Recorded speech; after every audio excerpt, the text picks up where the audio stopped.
Première chose que je dirais, c'est qu'on est quand même, dans un sondage, il y a toujours un échantillon. 936 chefs d'entreprise ont répondu à cette enquête qui montre aujourd'hui l'inquiétude des chefs d'entreprise.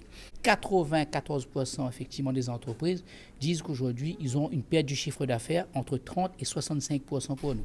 45% des entreprises ne sont toujours pas ouvertes. 45% des restaurateurs ne sont toujours pas ouverts. Mais je l'avais dit, je l'avais prédit avant l'enquête qu'il va y avoir un problème de taux de rentabilité qui va se poser. Parce que entre le chômage partiel, entre le nombre de couverts, entre le pass sanitaire et entre le couvre-feu à 18h, maintenant à 19h, les restaurants ne peuvent travailler qu'une fois. Une fois effectivement dans la journée. Et ce n'est pas rentable pour beaucoup. Et 45% ne l'ouvrent pas effectivement par rapport à un taux de rentabilité, par rapport à l'incivilité et surtout par rapport n'ayant pas les moyens aujourd'hui donc, de pouvoir effectivement faire face donc, à toutes ces décisions-là. Il faut que l'État soit aux côtés des entreprises. Et on demande un certain nombre de points. Le premier point, c'est qu'il y a une aide graduée par rapport aux entreprises. Tout le monde doit être aidé, mais graduellement. Pourquoi? Parce qu'il y a des activités qui fonctionnent mieux que d'autres activités.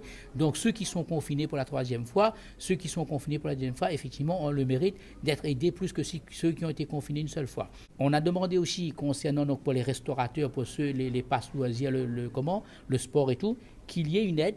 Et le même dispositif que ça a été le cas, effectivement, entre mars et avril, de 10 000 € pour ces activités-là.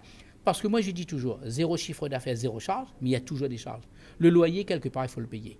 Donc, j'avais aussi demandé à l'État aussi, pour ceux qui sont de l'EFSN à 1 500 € et qui ont un loyer supérieur à 1 500 €, il faut trouver la mesure de compensation, la juste compensation au-delà de 1 500 €. Donc, on a demandé un certain nombre de possibilités de mesures à l'État, comme nous demandons à la présidente de la région sur 3 points. C'est 1, la réactivité dans le traitement des dossiers, la réactivité dans les versements des subventions, le pré-rebond 2, qui est de 30 000 à 300 000 €, mais surtout une facilité pour ces entreprises-là. 3, surtout, pensons aux petites entreprises qui sont 94%, mettre un dispositif d'aide de 0 à 30 000 € dans un jeu gagnant-gagnant. 15 000, l'entreprise rembourse sur un certain nombre d'années, et 15 000, c'est sur fonds propres pour fédérer de la région. Ces entreprises-là ont besoin des fois 15 000, 20 000 €, voire jusqu'à 30 000 € pour effectivement se réoxygéner, mais surtout pour pouvoir tenir le cap. Et la région a toute compétence économique pour le faire, et j'en appelle à la présidente de la région à ce sujet.